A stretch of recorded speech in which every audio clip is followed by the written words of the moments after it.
we can start, and I would hand over to you for the introduction. Close the door, and then we are going to start.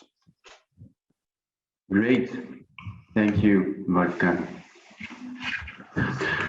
Well, a warm welcome from the side of the Interreg Alpine Space program. I'm Thomas Fleury, head of the Joint Secretariat. Welcome to all participants in this online event, those in this Zoom session, but also those who are with us through the live stream. Today, we're starting our trilogy of Connect Alpine Space sessions with how can we act for adaptation and resilience of the Alpine region to climate change. We've faced a wave of interest for these events, which confirms the need and the readiness for cooperation in our region. As program, we are delighted, of course, honored, challenged a little bit, expectations seem to be high. Due to the networking ambition and character of this event, we had some constraints for participation, but we are proposing some formats enabling those interested to join most part of the events, and we thank you for your understanding. Gathering you online for a networking event was not our preferred options, as you can imagine, but yeah, we would have loved to meet you in person. Maybe here we also find good ways to meet and interact. We want to welcome in particular those who are new to the Interreg Alpine Space program. We're looking forward to getting to know you, your interests, your needs, and hope that today you will learn more about the opportunities the program offers. As you all know, over the past 2 years, the program partners, the states and regions have developed the new orientations for cooperation in the period 21-27 in an open and inclusive process. Probably some of you have joined stakeholder and public consultations that we organized between May and September 2020 and contributed to the reflections.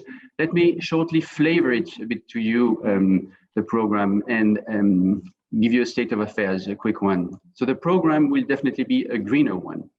For the definition of contents, the analysis of trends was performed, EU policies, the Green Deal was an important framing element, and in particular, of course, the overarching strategic frame provided by the EU strategy for the Alpine region, the USALP, with whom bonds will even be stronger in this period, 21-27.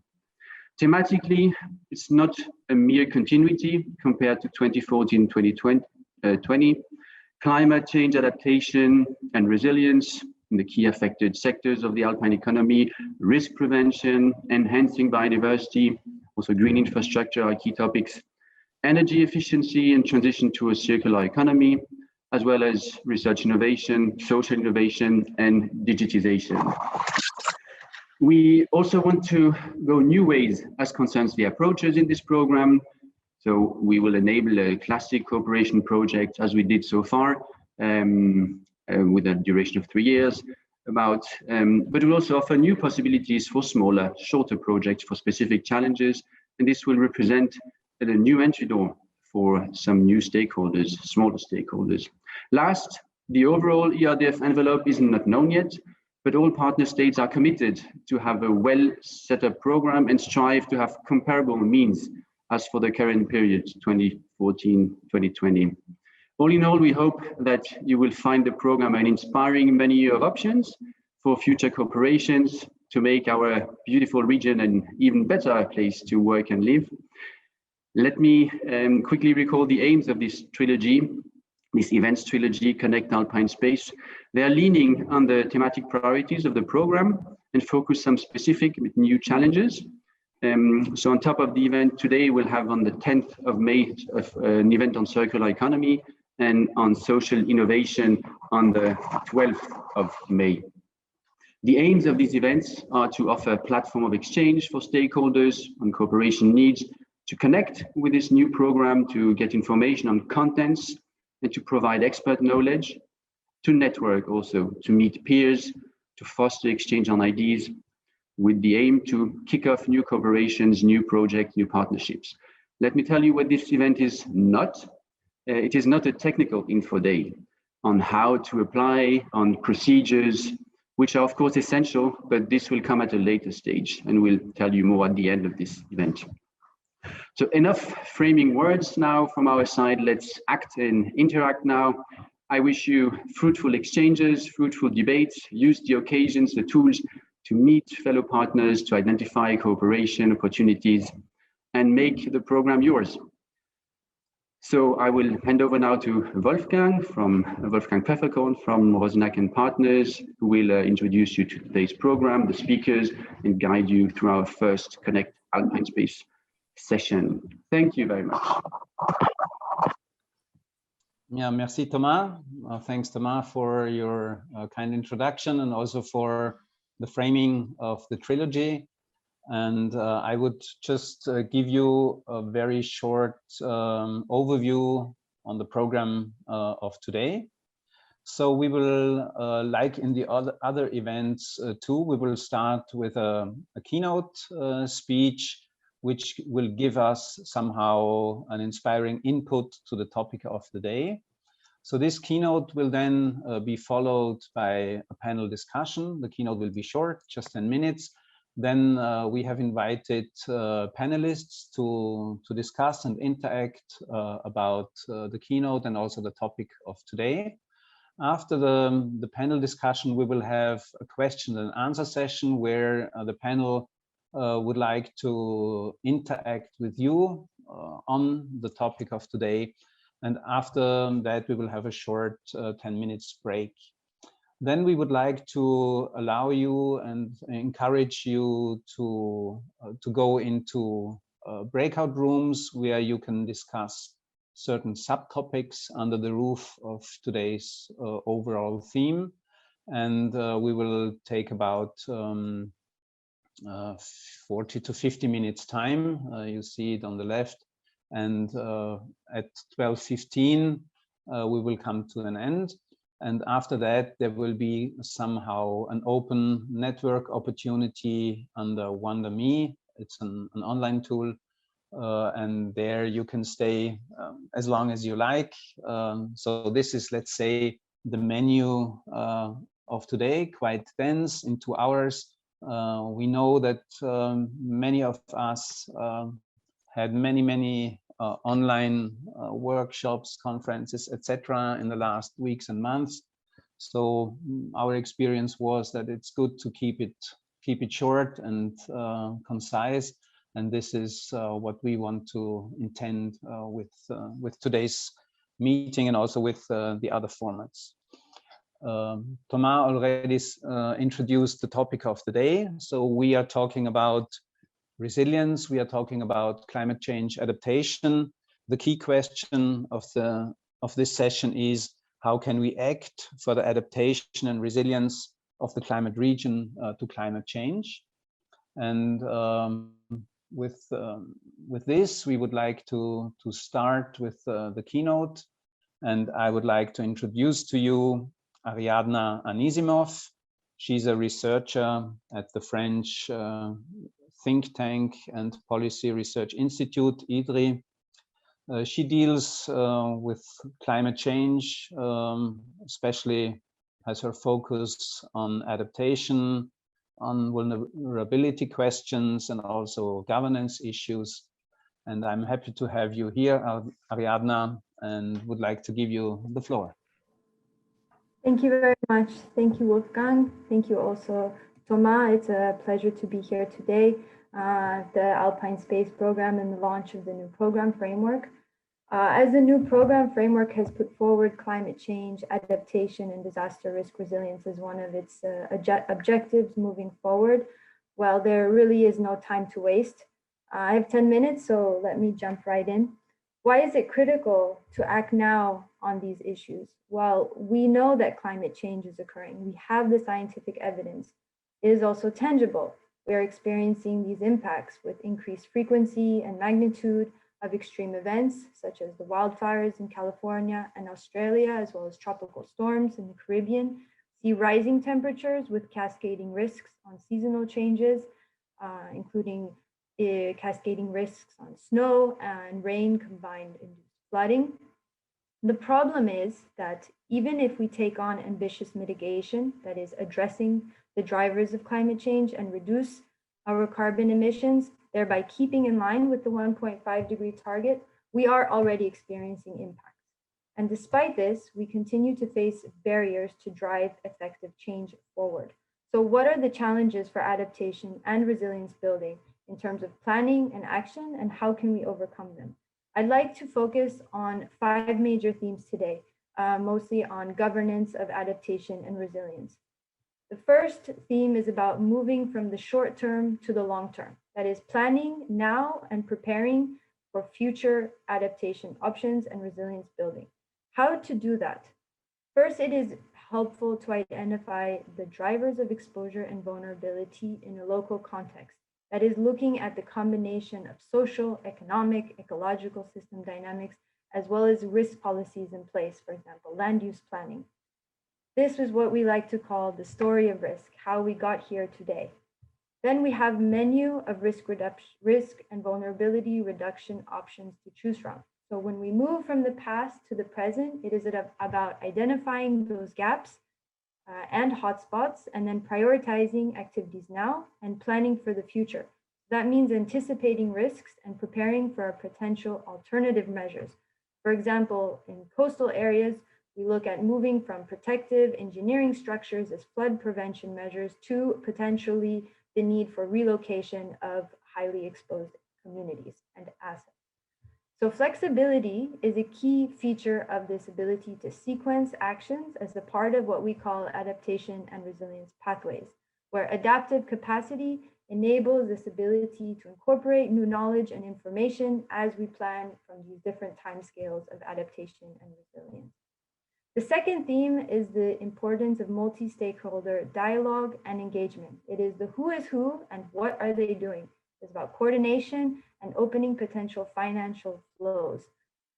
So most of the time we talk about this in terms of multi-level governance between national and subnational levels. Oftentimes policies are designed at higher levels of government, but implementation relies on subnational levels and especially the local level. So communicating that these policies are in place is really critical. So, but also it's important to move beyond that. It's important to not only let local authorities know that such disaster risk management and national adaptation plans are in place, but also equip them with the tools they need for effective implementation and the know-how. It is also important to mainstream and integrate across policy areas. That means resilience and adaptation thinking should be integrated in across all other policy areas. But even more, it's important that complementarities are made and actions are built together. For example, I have seen many times that after climate disasters, there is a policy agenda of building back better. And we see the adaptation team and the disaster risk reduction team in government are often have competing agendas for budget lines. There's no need for that. There's a need for complementarities and working together. It is important also to open dialogue with the private sector. This is in terms of leveraging capacities and capabilities such as risk assessments and potential forging of partnerships. This can create important financing options. For example, we see critical infrastructure and networks are increasingly investing in resilience to ensure continuity of services in the case of disasters. There are also other organizations in tourism, which are frontline targets of climate change impacts and looking at how to diversify their activities. There is also the scientific research arena and academia, which can provide very valuable data and models and research. We have satellite data as well that can help track hazard trends, such as snow cover. But oftentimes, this data and information is too technical and very difficult for decision makers to understand how to use. So there needs to be a translation to make it friendly for end users and reinforce that science policy interface. Furthermore, the last on multi-stakeholder dialogue is about regional cooperation. This is where the Alpine Space program is a great networking and has huge potential for resilience and adaptation building. That is, we know about transboundary issues, obviously the cascading risks, but attention should also be paid to adaptation and resilience actions that can have negative spillover effects. So coordination is critical for building resilience at a regional level. The third theme is on the role of communities. This is really important for political will and driving change. First, it would be useful to understand what kind of community where activities are planned, what characteristics make that community. We have different kinds. We have stable, yearly round communities and also communities that are more about secondary houses or vacation homes and tourism spots. The difference is that long-term residents with generational ties may be useful to learn from experiences with risks and hazards, and risk perception may be very different. While raising awareness and the power of information to stimulate involvement is in a different way important, especially in places that rely on tourism. So it is important, the importance of community involvement is about raising awareness, understanding the risks, but also deciding what are our acceptable risk levels and how can we move forward. That is, what are our thresholds and how can we accept different kinds of risk reduction and adaptation measures. So a point to stress here is that consultations are never enough. Avoid check the box processes. The fourth point is on effectiveness and its implications on investments. We know that there are limitations of adaptation metrics, resilience indicators, and cost-benefit analysis. So this raises questions on how to evaluate impact. This does not mean that action cannot take place. We have increasing understanding and knowledge of different kinds of adaptation and resilience options, including nature-based solutions and co-benefits of some of these adaptation options with mitigation. Monitoring and evaluation frameworks are important to create needed feedback loops and learning cycles, and this can help inform effectiveness and overall progress. So it's important to remember that adaptation is a process. It is continuous. And finally, my fifth point will be on ownership of risk and responsibility. The danger of multi-stakeholder governance is that everybody is responsible, so nobody is responsible. How to rectify this? We need to assess incentives by looking at policies and legislation in place and set up frameworks that can reinforce a responsibility to take action, thereby moving beyond political cycles. In conclusion, a comprehensive approach is needed. That is, finding the synergies between sustainable development, disaster risk reduction, resilience, and long-term adaptation. This means that they leave no part behind. It should involve the social, the community, the environment, the functioning of the ecosystem, and economic activities. This is usually presented as a systems approach and is a principal feature of the new EU adaptation strategy that was launched just earlier this year. That means scaling up. Our societies are interconnected and we are vulnerable to global shocks that can have ripple effects. We have seen that with COVID-19, and climate change is the same. It has no borders. So we are here today to share and discuss. We are numerous with different backgrounds and expertise that show the value of continuous dialogue among stakeholders that can boost involvement and reinforce what we call a culture of risk. A culture of risk means having awareness that climate change is not a risk in a distant future, but it is happening now and we need to act. Thank you very much, and I look forward to the panel discussions. Yeah, thanks a lot, Ariadna, for your broad input. You're touching many topics that are relevant for the issue of resilience, but also for the Alpine region. And I think in the panel discussion and also later in the Q&A session, we will come back to many of the points you raised. Before we do so, I just wanted to inform you that the idea of having interaction among us is crucial to this event, and therefore we also have foreseen a tool where you can give us feedback, write comments or questions from the very beginning of this event. So my colleague from the GS, Nicolas Chenel, will give you a short introduction on how you can use it, and then we start with the panel debate. Nicolas. Yes, welcome to everyone. So as Wolfgang says, there will be the possibility to have interaction today, despite the distance between all of us. So you will have the chance to ask questions to Ariadna and to our panelists by using the platform Slido. So it's very simple. You should go on the website www.slide.do and then to simply insert the code 5May Connect 2021. So the platform is already open. You can start to use it during the discussions, to do comments, but also to vote for the question you find the most relevant. And after that, during the question and answer session, we will collect them and ask them to the participants. So feel free to ask questions. You are more than welcome to participate on this platform. And now it's time to get back to the content part of this event. Merci, Nicolas. Okay, then we are ready for the panel session. And I would like to introduce the three panelists of today. So it is Veronika Widmann. Veronika Widmann is working at ALPARC, the network of protected areas. The network and she herself, they took part in several Alpine Space projects. They bring in the NGO and network perspective today. Then we have Helmut Hojesky. He is the chair of the Alpine Climate Board, also working in Austria at the Austrian Ministry of Climate, where he is head of the Climate Policy Department. He will bring us the perspective of a platform under the roof of the Alpine Convention, but also for sure the perspective of an Austrian ministry. And third, we have Florian Ballnus with us.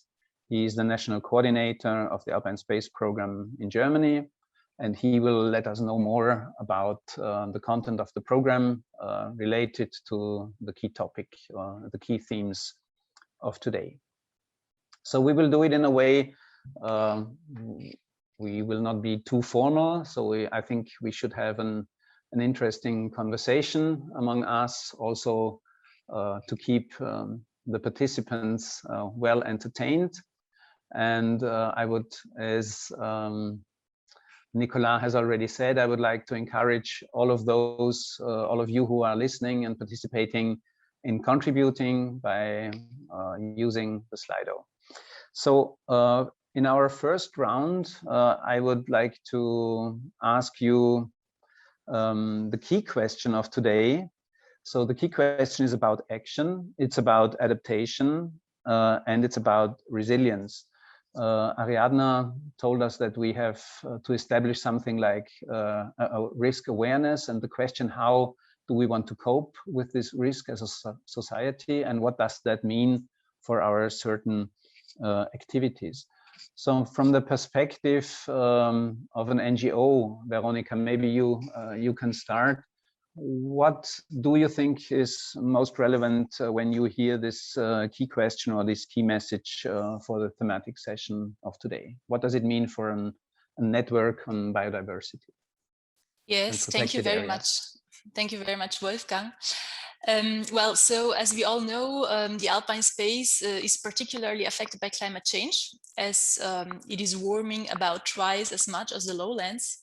So Alpine ecosystems experience huge impacts, such as longer vegetation periods, changes in plant phenology, migration of Alpine plants and animals. So biodiversity really needs to stay at the heart of adaptation and resilience measures for climate change. And as protected areas are directly concerned, they adopt also specific approaches and measures to counteract these impact with concrete measures. And well, I'd like to point out four main issues. So first, firstly, we need to know, we need to have precise knowledge about the processes and their changes in nature. And that's why many protected areas have established a long-term monitoring system in their territory, such as National Park Berchtesgaden, the National Park Hohe Tauern in Austria, or the National Park Les Écrins in France. And the big advantage those protected areas have is that they have a permanent staff. So they have rangers, which allows for these long-term measure. The second issue I'd like to raise is the topic of ecological connectivity. So the creation of ecological networks on different levels is highly important for the development of the natural adaptive potential. For example, the preservation of the intraspecific genetic diversity, or the creation or restoration of migration opportunities. And as a third point, I'd like to mention the topic of sustainable tourism and mobility. So these are two topics, let's say, or two sides of the same medal. And there are a lot of protected areas which are very active in diversifying tourist offers, in trying to engage in new cooperations with local authorities, with other interested stakeholders to develop activities which are more climate friendly and counteract the present developments. And the last example I'd wanted to mention is education for sustainable development. So this is a pillar for each protected area. And it involves awareness raising for children, but also for adults. It involves also participatory approaches with local people, for example, participation in biodiversity monitoring programs or planting initiatives. So that's to give you a general idea of the activities of alpine protected areas on the topic. Okay, thanks Veronika for this perspective from ALPARC. I would directly switch to Helmut Hojesky. So how does the Alpine Climate Board take up the challenge of adaptation, and how do you cope in Austria with the issues? Yeah, thank you very much, Wolfgang. Good morning, colleagues.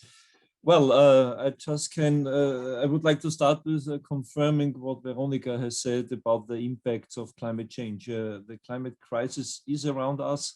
If you look at the last 2 years, the temperature increase is even +3 degrees Celsius. So we have a real problem here. And for instance, if you look at the last April, this was 2.7 degrees Celsius too cold compared to the long-term average.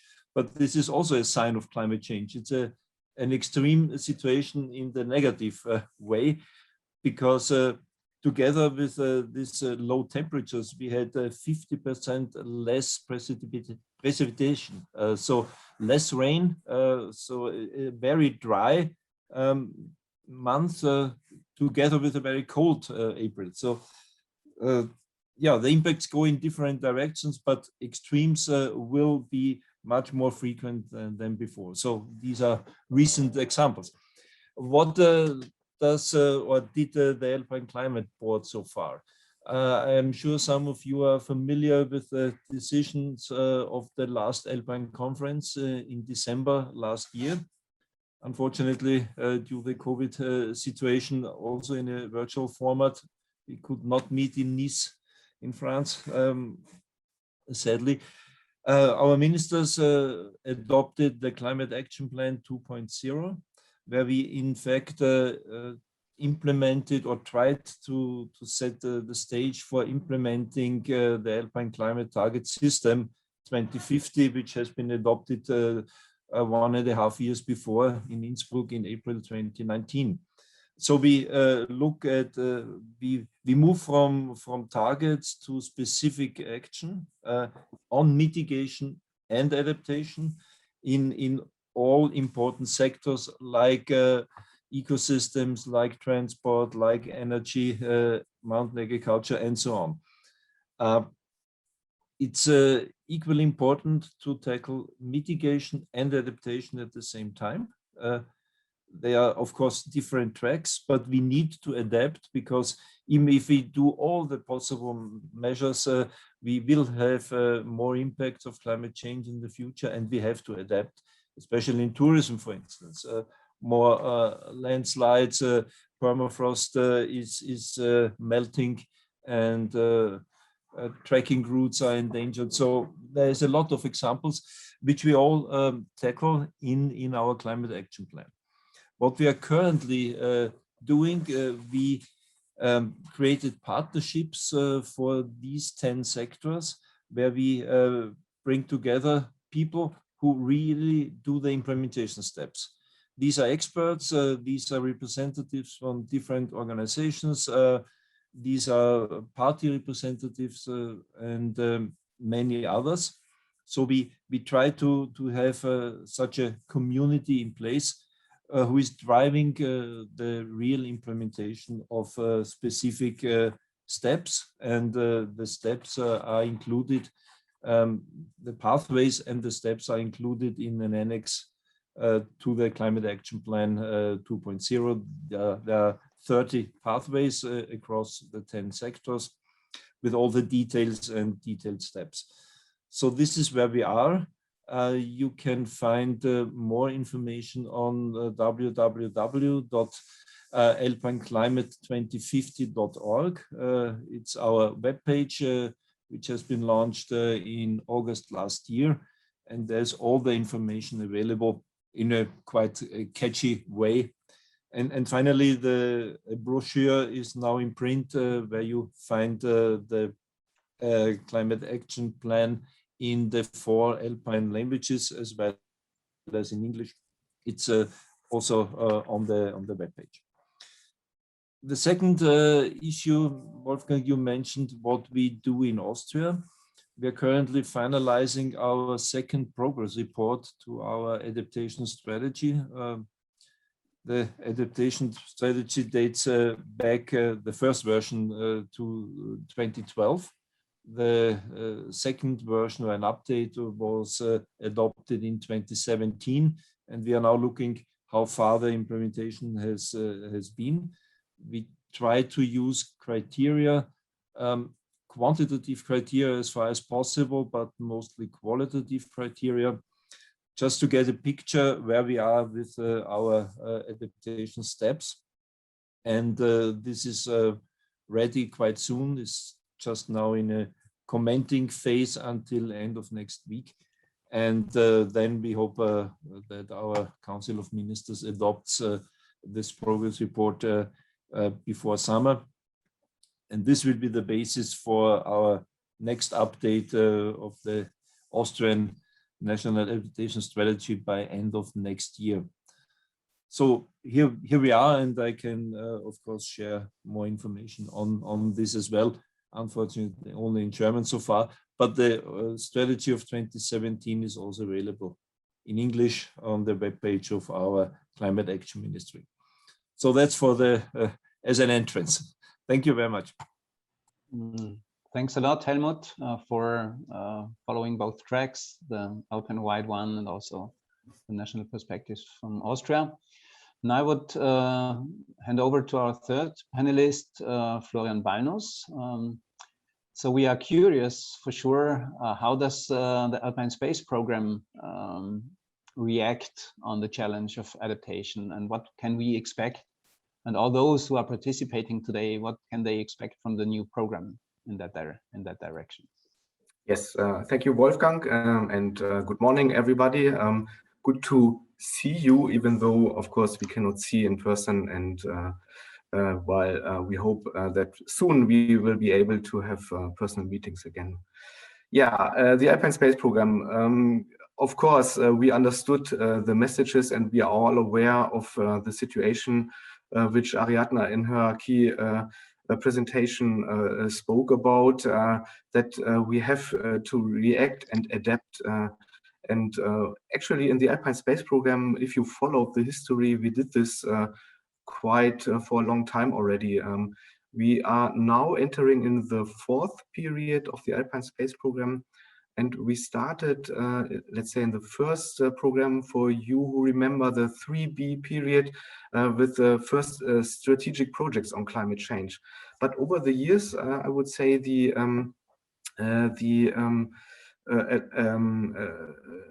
direction changed in a way that we moved more towards adaptation measures. And this is also, again, a key topic of the new Alpine Space Program. I will come to that a little later.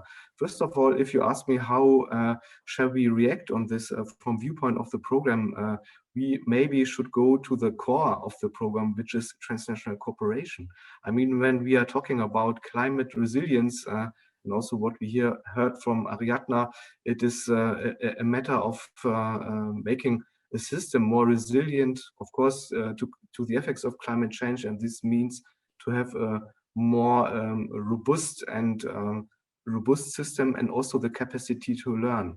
And the Alpine Space Program can provide the platform, is the platform to gather the key actors in our transnational projects, and to bring together different perspectives from different sectors. And I think this is a key issue for striving towards more resilience, and also to try out really new combinations of, let's say, sectors which so far have not directly cooperating, and like economy, for example, together with persons, actors from nature protection, because we are all in. And it's not only an environmental issue, it's an issue on economy, on transport, on finances, even insurances sector. And in the Alpine Space Program, we can provide this platform with the transnational projects. We are backed up in the Alpine Space Program by the, let's say, framework we're having on even global level with the UN Agenda 2030, and on European level, of course, the European Green Deal, which gives us the thrust to what Thomas Fleury said in the beginning, to have a greener program, which we actually have. So we have a clear and strong alignment of the upcoming program with priorities related to climate change and also biodiversity. As our new priority 1 in the program has the title Climate Resilient and Green Alpine Region. So this says it all. And as a side remark, it is for the first time in the Alpine Space Program that the priority 1 is caring about climate change and nature protection, biodiversity. It used to be priority 3, even though it's no ranking, not to be misunderstood. But it's a small but clear sign to the outside world for this, I would say, change paradigm. And also the other priorities. So we have carbon neutral and resource sensitive Alpine region on energy efficiency and also circular economy. And priority 3 is innovation and digitalization. They are also partially, at least, aligned to this new, let's say, greenish paradigm and changed general approach of the program. So I think this is a clear and strong signal from the program. Of course, we can. The program can only provide the platform, what I said in the beginning, and it is up to you, the key actors, the project partners, to come to us, to the program, apply for projects which answer these issues. And maybe some more details on the first priority on climate resilient and green Alpine region. So we have a specific objective which reads little bit more concrete: promoting climate change adaptation, risk prevention, and disaster resilience. So we have 2 main issues gathered here in this specific objective, which are adaptation measures. I would say these are kind of activities which specifically gather the different sectors. So to develop, for example, strategic projects with a focus on new methods of organizing flexible adaptation measures in multi-stakeholder processes. This is the framework, of course, only which needs to get more flesh to the bone by concrete project ideas. But as you know, we as a program are more open, or keep the priorities open, because we are curious about your concrete project ideas. And the other second pillar, so to say, in this specific objective is to promote risk prevention and disaster resilience. As we all know, and what we heard also from Helmut, Hojesky and Veronika, Widmann, we in the Alpine region are very much and even stronger affected by these nature risks, and we did in the past already several projects on these topics, but it's still an ongoing issue. And so, for example, solutions and pilots in highly affected and exposed regions shall be sought. And for example, in high altitude regions, there are specific issues here. Then we have the issue of glacier mass reduction, of course, permafrost degradation, but also in the lowlands, peatlands and moors as an excellent opportunity to bind, to have possibility to keep the CO2 and to, for example, to develop a network of these moors and to have aspects of renaturization in these areas could be an example. So there's a quite strong alignment of the new program to these topics, and we are more than happy to and looking forward to receive your project ideas. Maybe this as his first statement on this topic. Okay, yeah, thanks, Florian. Time is going by very quickly, so we have another 10 minutes left for our for the panel talk. I found it quite interesting that Ariadna, in her 5 key messages or key topics, stressed very much the questions in general, I would say. So there is one on stakeholder dialogue and engagement, the role of communities, the ownership question. So maybe we could, in our second round, maybe have a small focus on that. Because, I mean, climate change, different weather conditions, river flows, they don't care about administrative borders. So we could say this topic is somehow very well adjusted for a transnational program. And in addition, as you said, Florian, we have the challenge of many sectors affected. So horizontal governance, but also different responsibilities as regards risk management from the national level down to the municipality.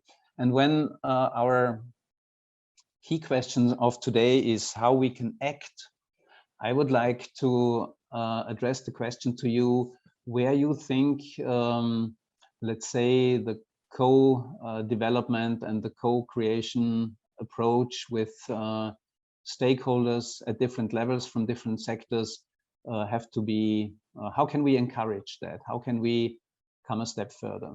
In the development of the new Alpine Space program, from the very beginning, we had one word. We said the program should be a sparkling one for the participants and also for those who manage it. And not only sparkling because we have nightmares from administration, but sparkling content-wise, I would say. And so what would be, let's say, the key point on ownership, governance, participation to make a step forward in the new program? Yes, maybe I would first ask Helmut Hojesky, and then Florian, and then Veronika. And at the end, I would like Ariadna to reflect a bit on what she has heard from the panelists with reference to what you brought in. And maybe you can give us something like a summary statement at the end from what you think. And then we will open the question and answer session. So I would like to invite you to keep your statements short, because we should not spend more than, let's say, a bit more than 5 minutes on this. Helmut. Yeah, thank you very much, Wolfgang. Well, for me, the most important issue for the future Alpine Space program is the multi-stakeholder engagement and involvement. We have really made excellent experience when we developed the pathways in the Alpine Climate Board. And so we really try to integrate all expertises from communities, from organizations, from different parties. So different levels were included and are included also in our partnerships. And this is really key. Ariadna, you mentioned the motto building back better. And this is especially true when we look at the recovery, the economic recovery from the COVID pandemic. This has to go hand in hand with a climate friendly approach. So building back better our economy, but also our resilience to the impacts of climate change, and of course towards measures reducing greenhouse gas emissions. So this is key for me. And I had a short look to the Slido part as well, and there was one question directed to me, so specific examples for measures. Veronika, you mentioned the ecological connectivity in the context of biodiversity. This is one of our pathways in the climate action plan. Another example would be a better integration of water management systems across borders, across regions in the Alpine region as such. And yeah, more examples you find on the homepage alpineclimate2050.org. Thank you. Yeah, thanks, Helmut. Thank you also for bringing in the topic of the COVID-19 pandemic and the recovery. There is a lot of money spent to build back better. And I think this will be a challenge for all of us to consider that in our working context. And I think this will play an important role in the next years and also for the program for sure. So maybe next one, Florian. Yes, thank you. I also would like to pick this up, the multi-stakeholder process. As I said in my first statement already, I mean, this is really key to bring together actors also from sectors which have so far not cooperated so much. And I also see the program here a little bit in the duty to enable this, to really make this happen, because there's a certain barrier so far, also what we experienced in the past, that yeah, more or less the usual suspects are cooperating, and we need to go a little bit further in this next period. I also would like to mention that in this key stakeholder process, I think in the Alpine space or Alpine region, we have so many excellent networks and organizations. And now there's only a little step necessary to go in the right direction. I would like to mention, of course, the EU strategy for the Alpine region and the networks which are given there, because the Alpine Space Program cannot achieve all our goals alone. We need to have a complementary approach. This is also what Ariadna said. Of course, the Alpine Convention, and now we have the Climate Action Plan, which was presented by Helmut. Hojesky, this is, of course, a very important partner for the Alpine Space Program, and vice versa. And several NGO networks, of course, the ALPARC, CIPRA, Alliance in the Alps, and many more. So we need to ask ourselves, I think, how to organize ourselves better and more efficient. I would also like to pick up another issue from Ariadna. She said we need a translation from the scientific community to the local and also regional decision makers and communities. I think this is also so crucial, and refers also to what I said before, to go this final step to have an overall approach together with all stakeholders. And also the new Alpine Space Program is considering this, let's say, translation service as one of the objectives in the new priority one. I think this is crucial. So much knowledge is given, but we need to bring it together and make the best out of this by concrete activities. Thank you. Yeah, thank you, Florian. I think the program can really offer pathways into this direction that you mentioned.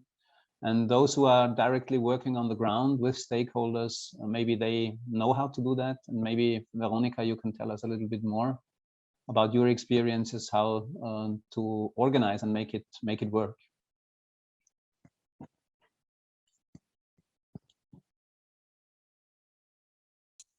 Now it shall work. It's better. Yes. So, well, I think it's. I really liked the sentence Ariadna said. Well, climate change has no borders. Yeah, it's absolutely true. And I think there are already many initiatives. Yeah, growing on the local and regional territories. And especially in these last times, in these last months, also due to the Corona crisis, yeah, I think this kind of initiated also kind of, yeah, the start of a change, of a mind change, yeah, in certain people. And those who were not interested in climate change or did still doubt on the real impact of it were kind of obliged to question also their ideas. And I think that is why we really need to try to leverage, to bring those local initiatives, the regional initiatives, to the higher level. And these are even more right now, so than 1 year before or even 2 years ago. And I think we have yeah, an excellent opportunity with the Alpine Space program, with the different institutions which are collaborating, and the different partners which are already well known to each other, but there are new partners, as was said before. And I think we also need to bring in to the program those new partners who will yeah, contribute with specific expertise, and yeah, which will add to the sparkling program we want it to be. Okay, yeah, thanks, Veronika, for this perspective.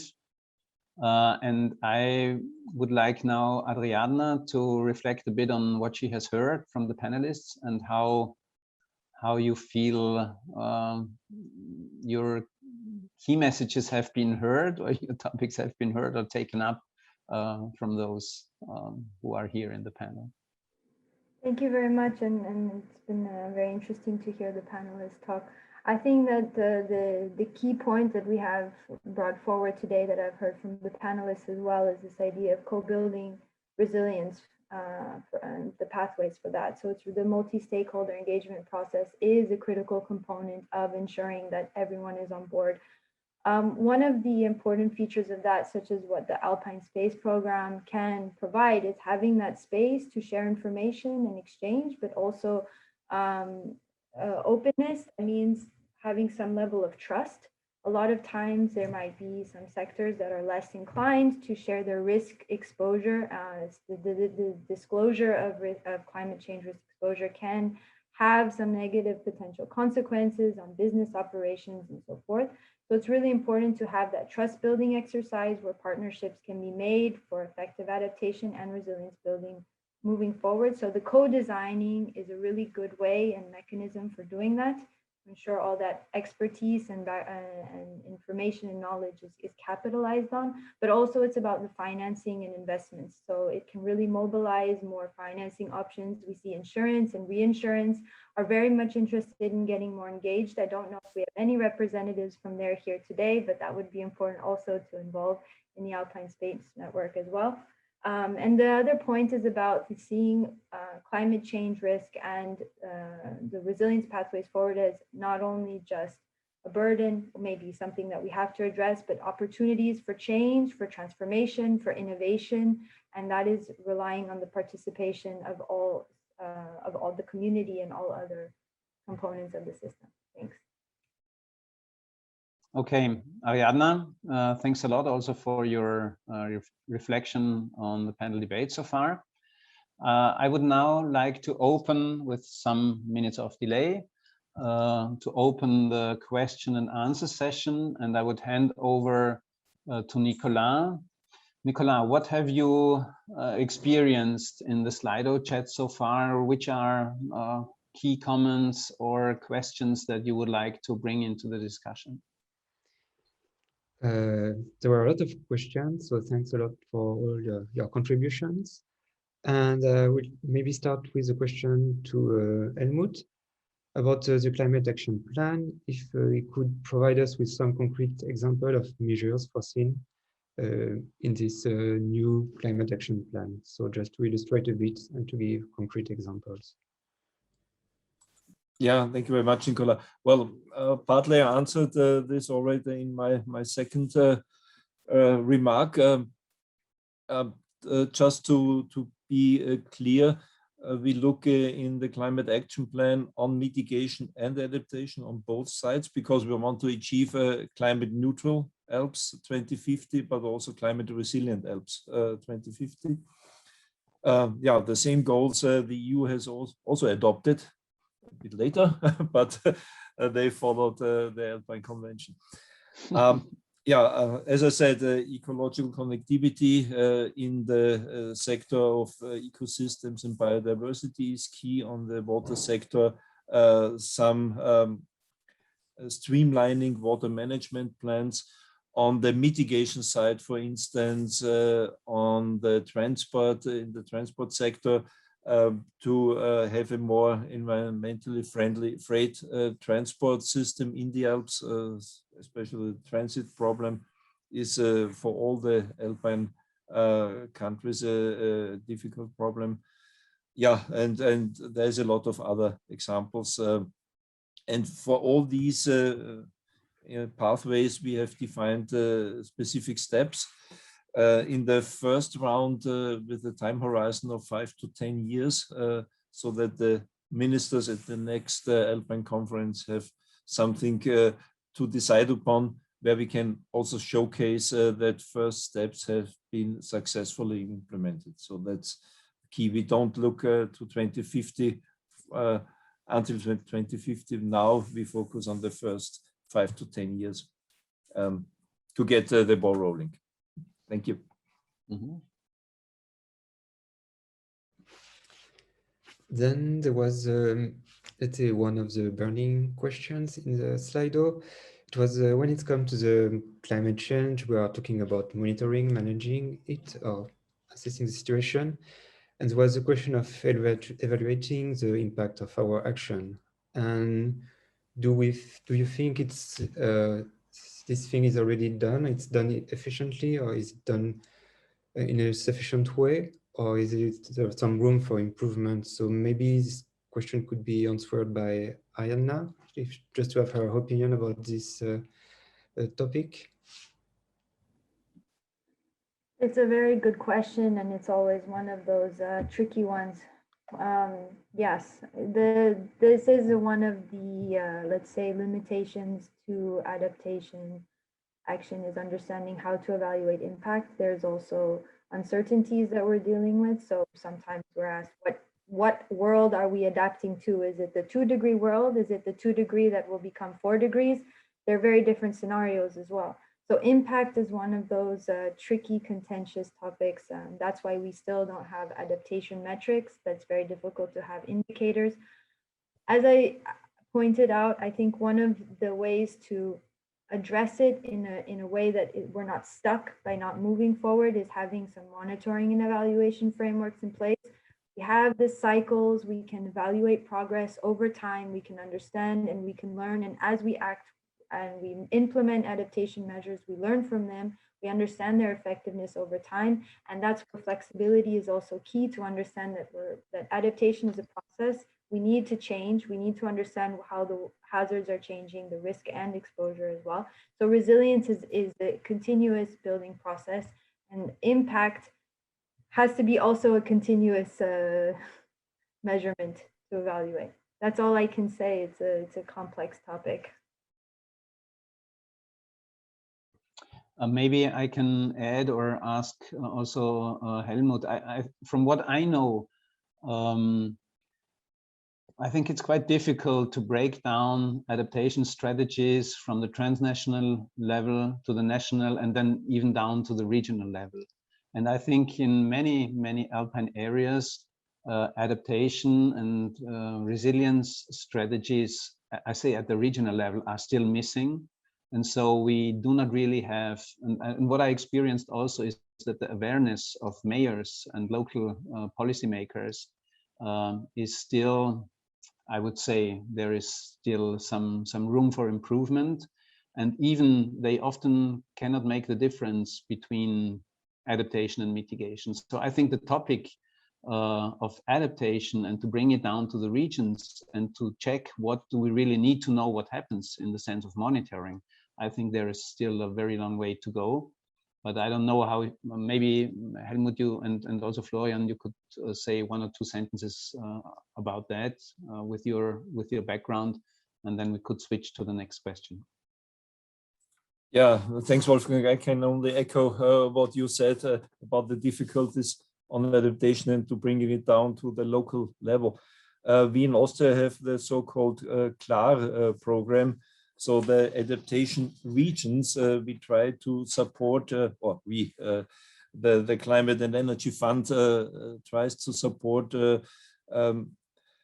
regions where at least two communities have putting together their forces and put forward adaptation plans. And we have currently, I think, 22 regions in Austria, and in the second round now it will be expanded to more than 40 regions.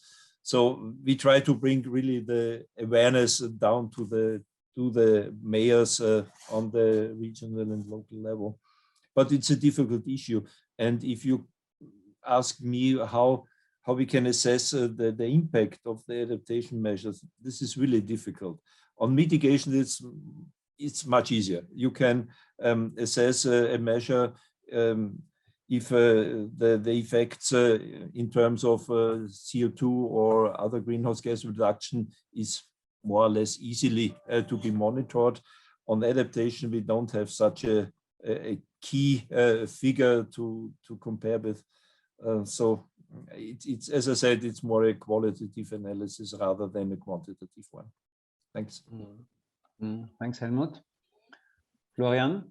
Yes, the awareness on climate change issues, adaptation, mitigation, and resilience is, I would say, more or less existent also on local level. I mean, everybody more or less, as a private person, we ourselves are more or less aware. Of course, the question is how to do it, how to implement it. And I think the question was how to have activities on the local level. Also from program point of view and maybe project point of view, this is a classic project structure to have an overall framework.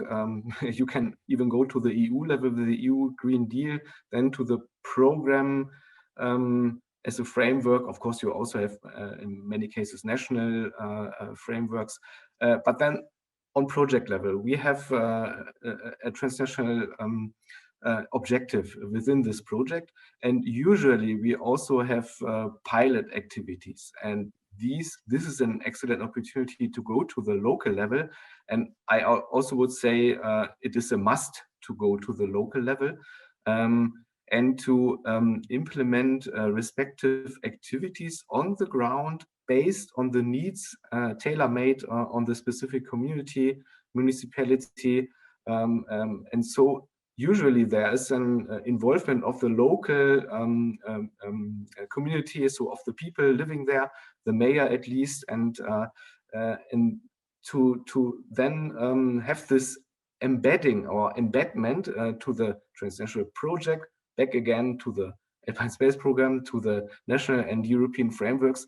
I think this is a good way to have this chain of awareness raising and also activities from transnational level down to the local level. And this is what we can provide with the program. And in the past, we had, of course, already projects which exactly go that way, and it proved to be quite a good approach. And this is what we can do, or what we from program side can offer. Mm-hmm. I want to add a further question to Veronika. Does the question of adaptation play a role in the strategy of protected areas so far? Can you observe something like that, that they do protected areas have their adaptation strategies already? Or because I think this is very strongly linked to the question of green and blue infrastructures, ecosystem services. So where do you think can the protected areas play a specific role here? What do they already do? Yes, so they are currently, many protected areas are currently re-elaborating their management plans. Yeah, so the topic of climate change adaptation is, of course, one of the topics entering the management plans. And the managers, the protected area managers now are also searching for cooperations with scientific institutions and with other protected areas to see how to collaborate on this issue on the international level. So that's becoming more and more important. Mm-hmm. Okay, thanks. So Nicolas, what else comes from the chat on the Slido? Yes, in the last comment of Florian, he made the references to experiences at the local level. And one of the different issues coming from the chat was about the question of the urban areas and the alpine lowland cities. So will these areas be part of the future program, or will they be integrated? So people are often referring to the question of heat waves, of the question of green infrastructures. So what would be the place given to this area in the next program? Yes, for the green infrastructure and also ecological connectivity topic, which is backed up by a single specific objective, there's a clear reference to the different, let's say, levels or regions. So to make a joint and common approach with the lowlands, with the alpine highlands, so altitude areas, but also rural areas and urban areas. What we also had in the current and now ending program, there's a clear connection and also need to combine the efforts made in the rural area with the urban ones. Of course, this is difficult because there are different interests and different, let's say, perspectives and needs. But then again, there's a need to combine this. Again, we are in the multi-stakeholder and multi-level governance question and issue. And to answer the question, yes, this will be reflected in the program, and projects taking care on these issues are highly welcomed.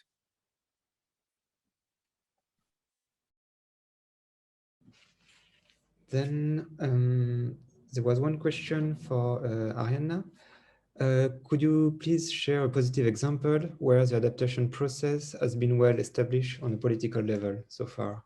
Do you have one good example to share with us?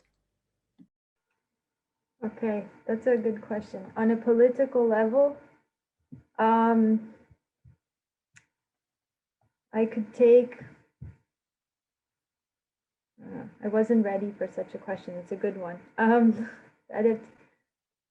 I would say that the UK is quite advanced in their national adaptation plan, and in a few weeks, the UK Climate Change Committee will come out with their UK climate change risk assessment, which they have used, compiled some very interesting indicators to understand the progress made.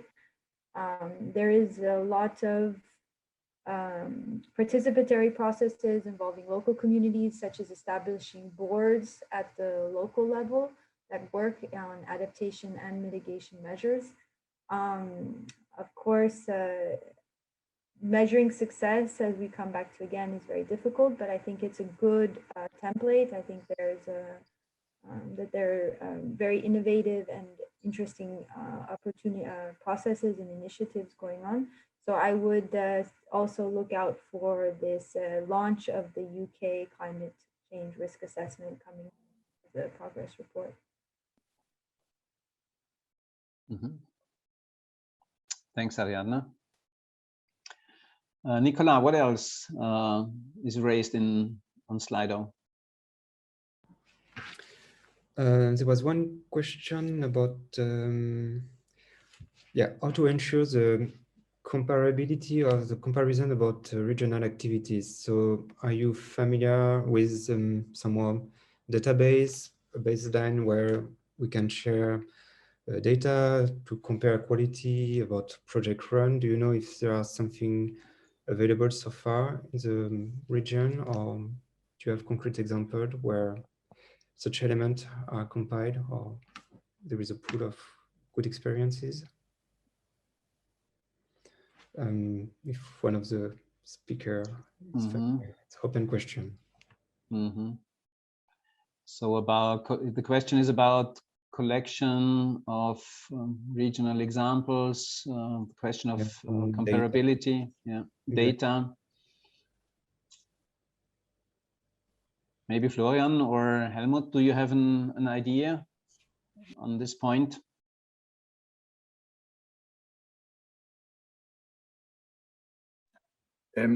Not precisely. I'm quite aware that in the past projects in the framework of the Alpine Space program, of course, also collected data. But honestly, I'm not so sure at the moment if these data are comparable. There are efforts, of course, well, all of these data which were harvested in the framework of projects are publicly available. But I'm not so sure on the comparability, if that was the precise question. I have to look this after. And as regards the Alpine Climate Board, Helmut, is there anything intended to, let's say, follow ongoing activities, or do you build on already existing material here? Yes, definitely we do. We don't want to reinvent the wheel where we have already a lot of work as a basis for our progress. The question of data availability and comparability is an issue, and we have in some of our implementation steps of some pathways this issue addressed. So the first step is sometimes, well, assessing data available and finding comparable ways, especially in the area of soil, for instance, but also in other sectors. So we try to tackle this problem, but no solution yet. Okay. Any other ideas or proposals from Ariadna or Veronika in this regard? No. Okay, then maybe we look further to which questions are still there and maybe unanswered, or comments. Are there any contradictions to what has been said so far, Nicola, in the chat? Nobody opposing? No real contradiction. A lot of questions about what will be in the next program, about the topics. For instance, there was one question about the place given to the theme of thematic of transport, or the question of the place given to the built environment, so buildings, urban areas. So what would be the place given to these two topics? If maybe Florian could give us a little overview. Nicola, I understood the question was on transport, but I did not understood the second one. So yeah, the first topic was about transport, and the second one about the built environment. So when it comes to buildings, yeah, housing and so on. So transport is not that visible anymore in the new program. This is yeah, quite clear message from our side. We are quite aware that this has been discussed also in the programming phase with the public consultation several times. But it is not picked up as a single topic anymore.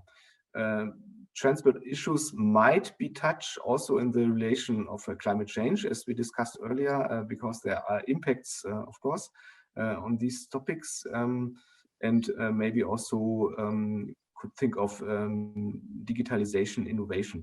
But this is a quite clear issue that there will be no direct priority related to transport anymore in the new program. And the second question was on housing. This is what I understood, and settlements. no, we are also not touching this, but of course, spatial development is in topic.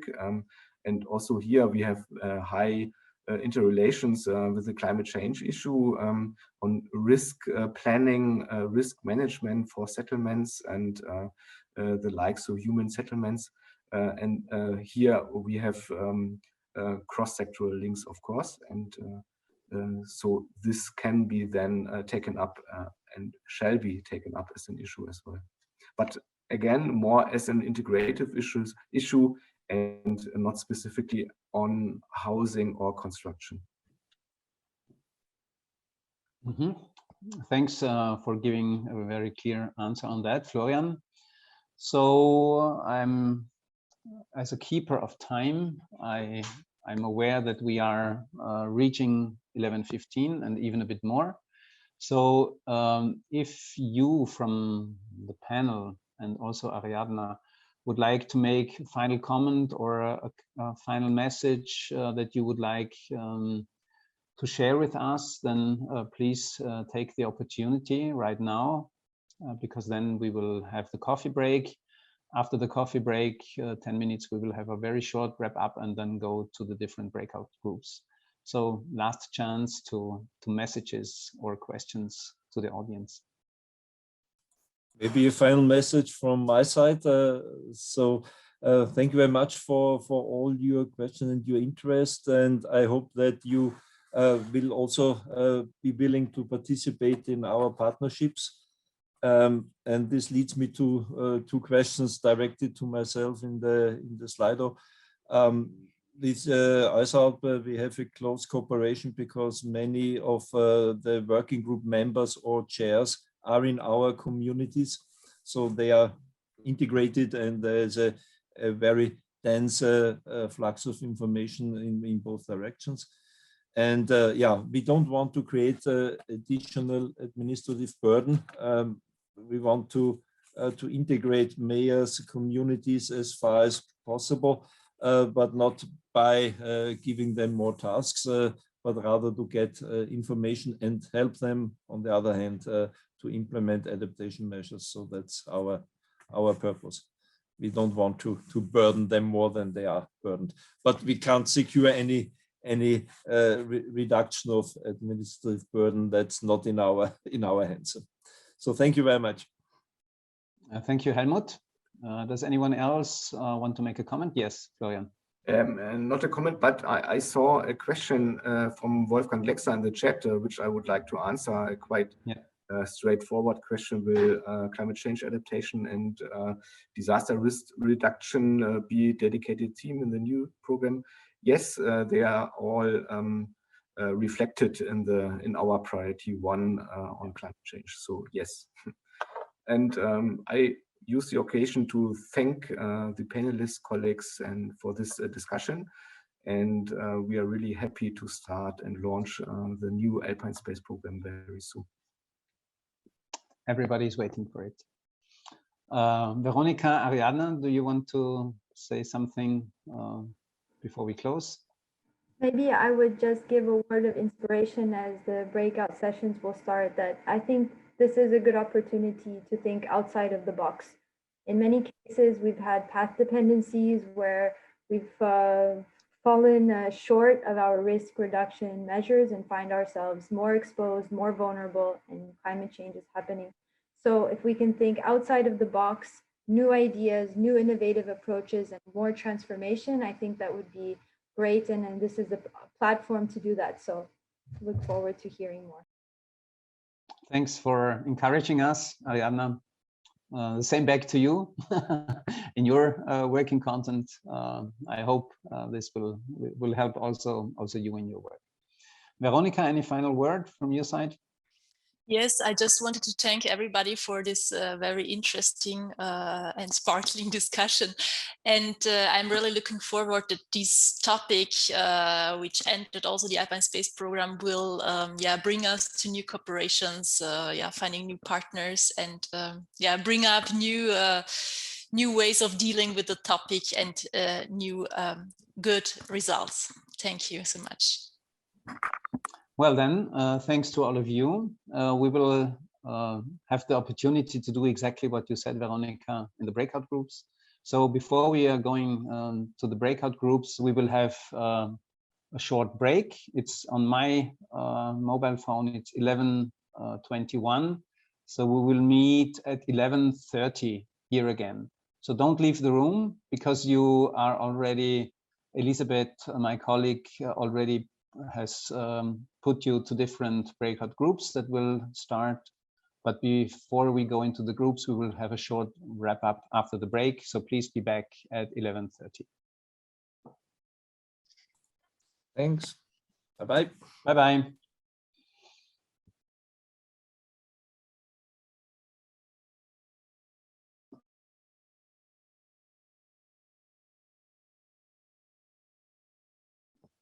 Thomas?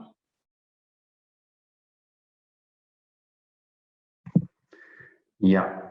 I think we can summarize our summary and make it a bit shorter, but I think then we can stay in time.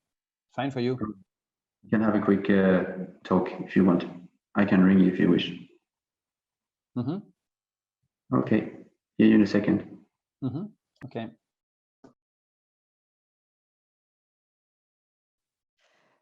Wolfgang? Pause bis 11:30 Uhr, oder? Bis 11:30 Uhr, genau. Jupp. Vielleicht nur ganz kurz hier die Info. Ich habe jetzt die Breakout-Sessions zugeteilt. Mhm. Es sind noch überall zwischen 8 und 12 Leuten. Ich habe jetzt ein paar von den Doppelten sind nicht doppelt, damit die Leute nicht zu wenig sind. Aber es passt mal. Also, ja, passt. Super, fein. Also wir reden noch kurz, der Thomas und ich dann, und dann schmeißen wir es in die Gruppen. Ihr gebt mir einfach das Go.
So I think we could slowly get started again.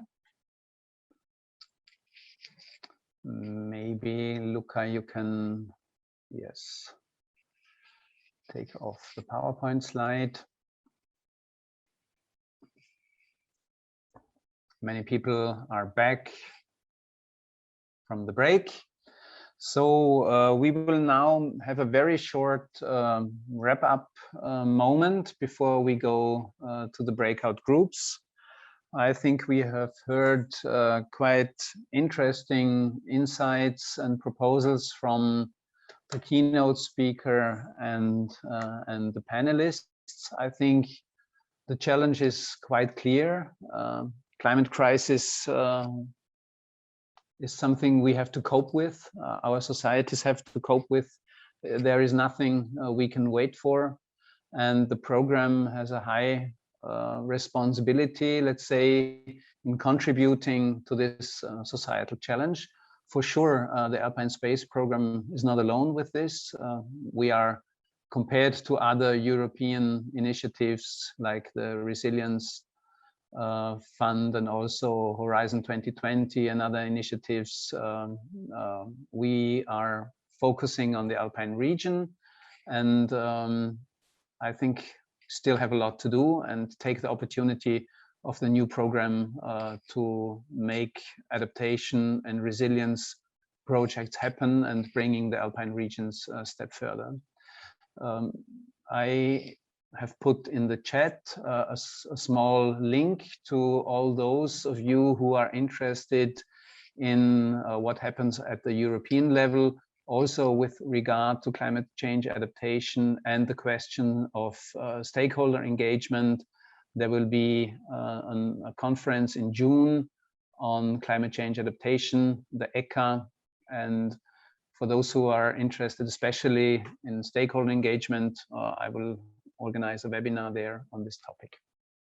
Find more on the link, and I will hand over to Thomas for the perspective of the JS, and yeah, I think you have some messages for those who participate today. Yes, thank you very much, Wolfgang, and thank you to all participants. We had a rich and intensive debate now. I think it was particularly interesting also to have this global outsiders, if I may say, view from Ariadna, then the view from the national perspective from Helmut and the Alpine Climate Board linked to the Alpine Convention, then the NGO, which is on the ground but is also embedded in a network, and have the program view. So to mix all that together led to very interesting debate.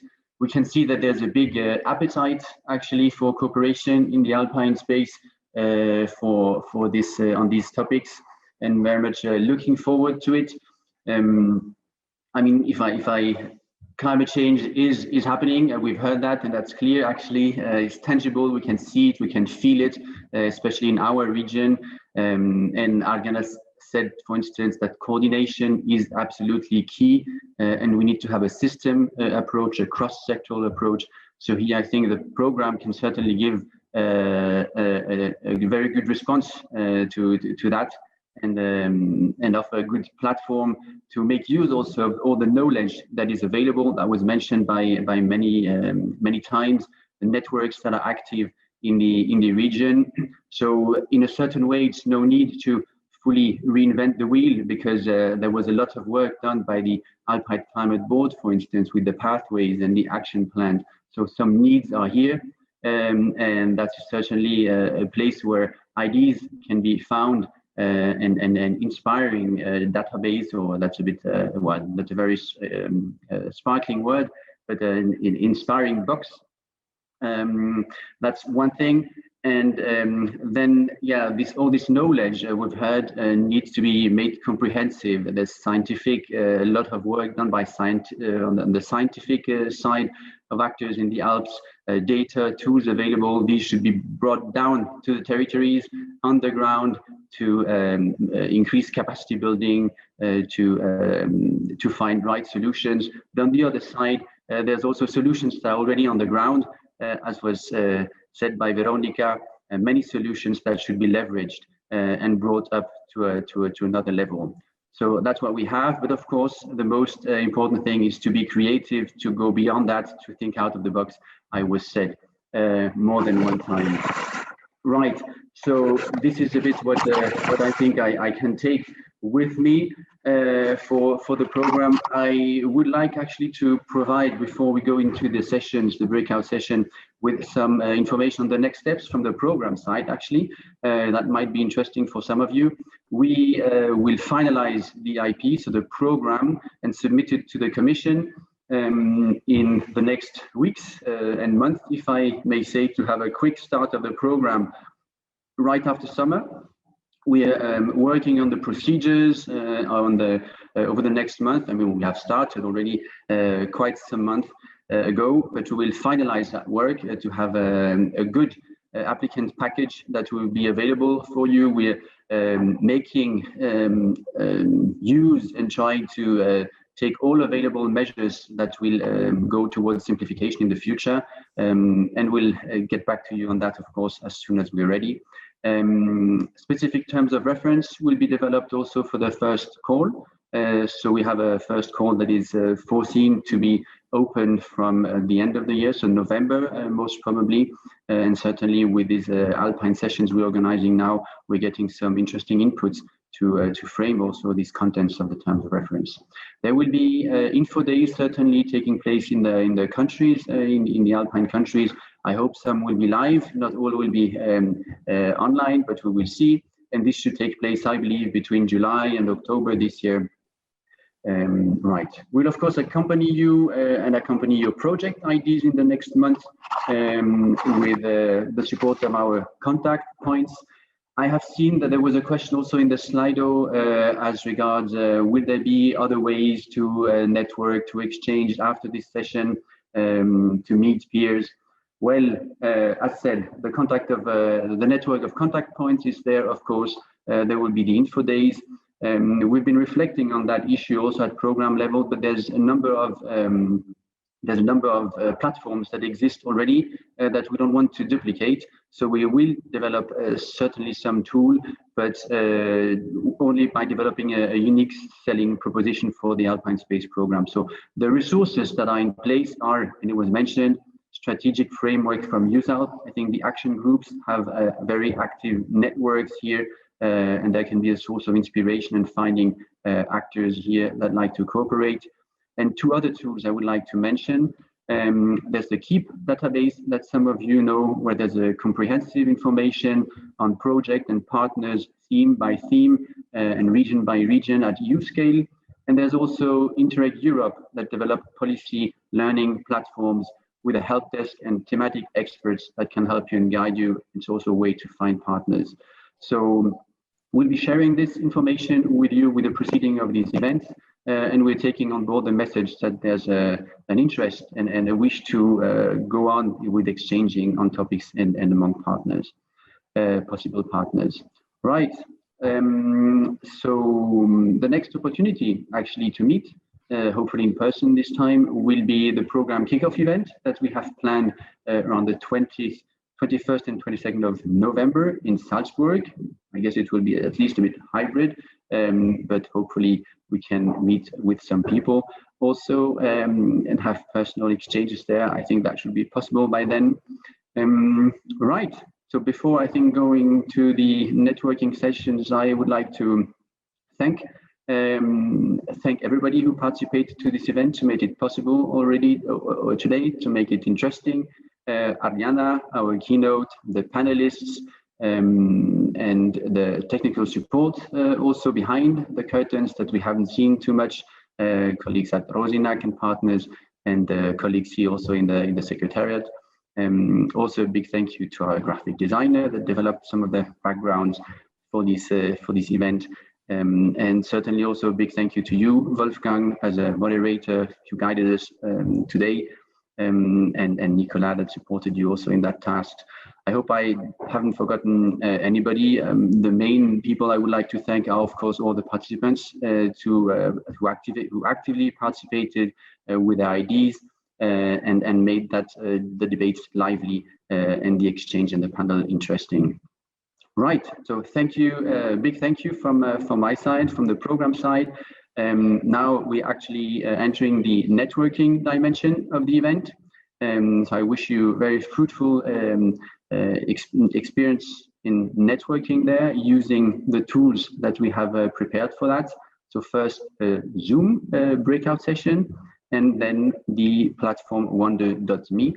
And I think I pass over to you, Wolfgang, again, because you will share some more information on how this is now organized in practice.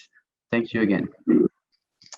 Thanks for your kind words, Thomas, and also for the outlook on the program activities. I think many of the participants will be waiting for this.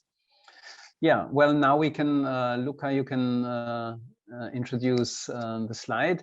We will now go into Zoom breakout rooms. You had, when registering for today's meeting, you have declared where your fields of interest are. So these different subtopics, I'm not going to read through them.